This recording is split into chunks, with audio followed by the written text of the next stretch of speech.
Hi, I'm Kit Cassingham, founder of and Chief Energizing Officer at Live in Focused Energy.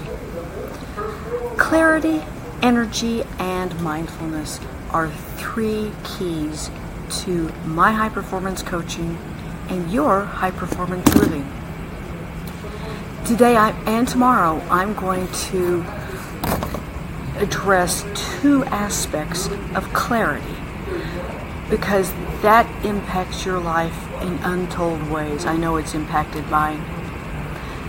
Today I'm going to talk about decisiveness, or more accurately, the flip side of that, indecisiveness.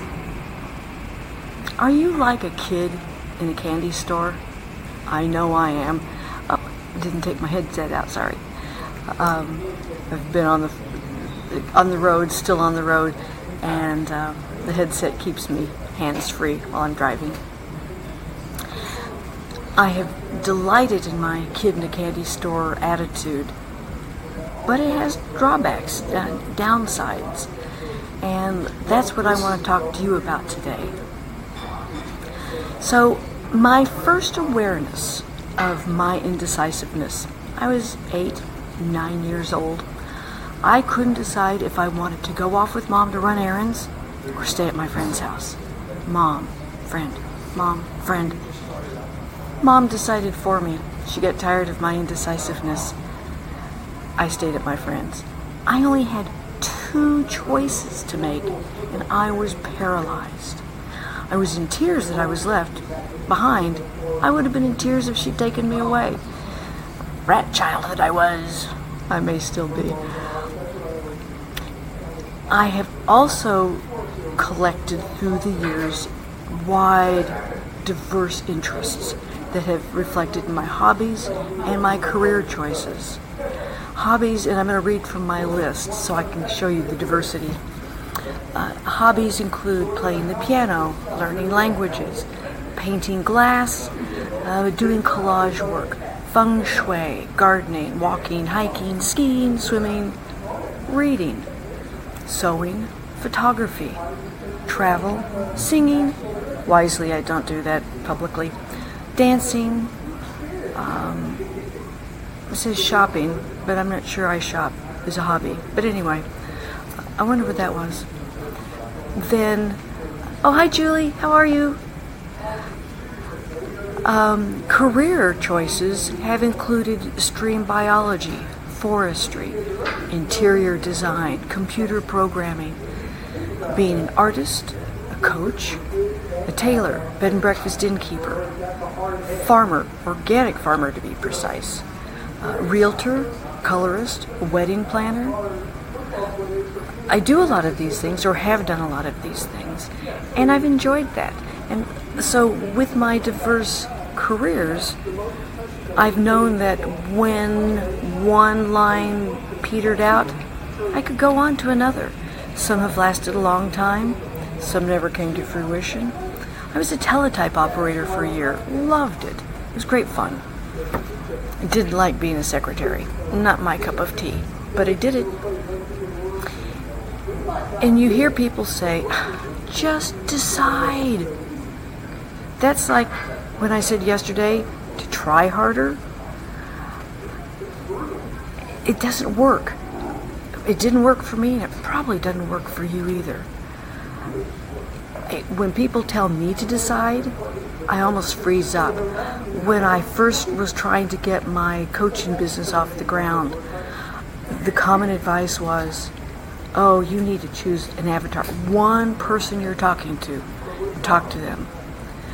I would think I'd have it, and they'd say, no, narrow it, further down, more. It stopped me cold in my tracks, and that's not what you want. So here's some pointers that have worked for me that I hope will work for you in your indecisiveness, your inability to make a decision, to choose between 2 simple things. First, consider how you want to be seen in the world, how you want to be in the world. Spend some time thinking about that.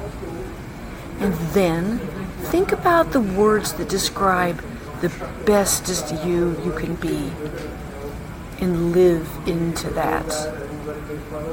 Spend a lot of time on this exercise and really dig down. And when you think you have it, see if you can dig a little deeper. Is there more about who you want to be, what you love, how you want to be seen in the world?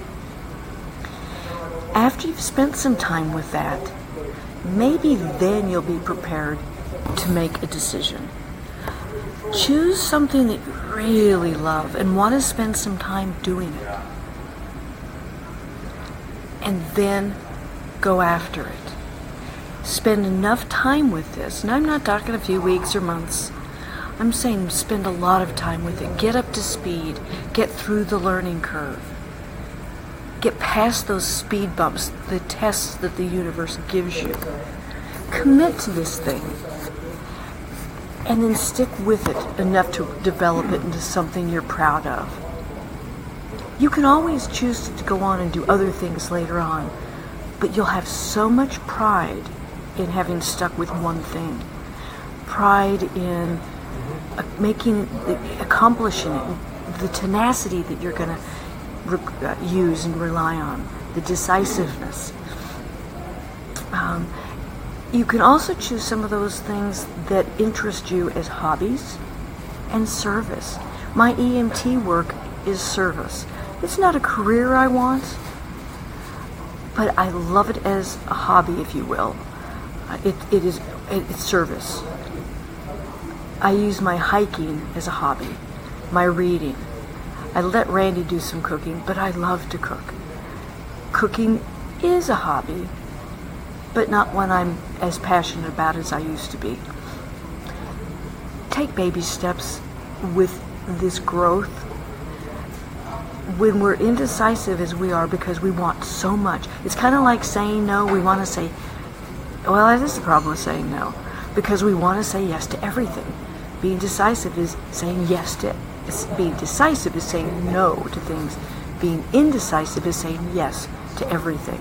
And I'm looking at the candy store metaphorically in front of me as I should be looking at you. Take baby steps. Spend time thinking, feeling. Take it slow and easy. Feel free to rely on a friend. Julie is somebody I might rely on to say, hey, what do you think of this idea? And Julie would tell me the truth about that. Practice your decisiveness. Practice self-discipline. Practice. Follow through and tenacity. That's a lot of what it takes to be decisive. Then just stick with it. Can you see how indecisiveness has impacted your life? Like it's impacted mine? Some people would be embarrassed by having the number of careers I've had. It's worked for me.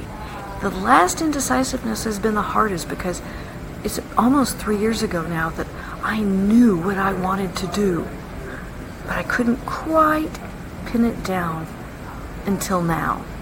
Now I want to help people who have ADD, ADHD, learn to live more into who they can be and want to be the high performers they deserve and that the world wants. Hopefully you also see how these tips and ideas I've shared with you today can help you. And if not, please leave questions, answers, ideas, challenge me, because that is how you're going to grow and I can better communicate with you.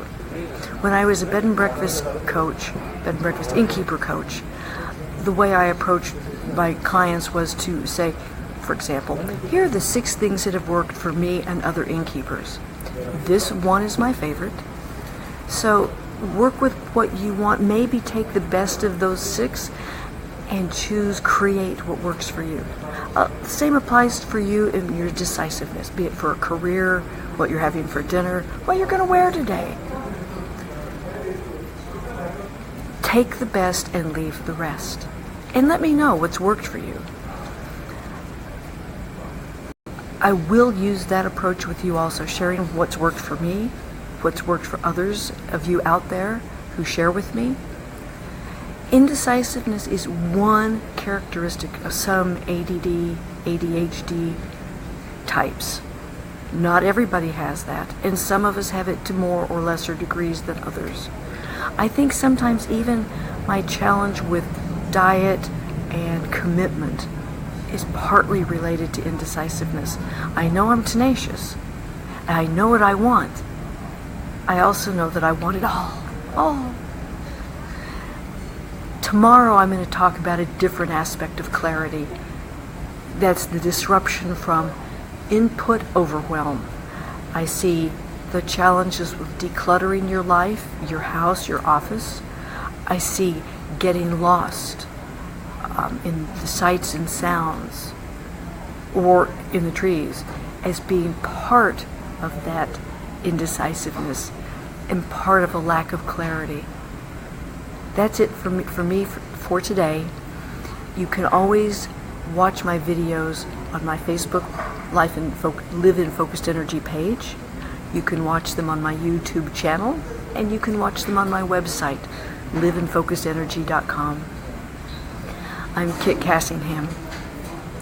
I'm decisively signing off. See you tomorrow.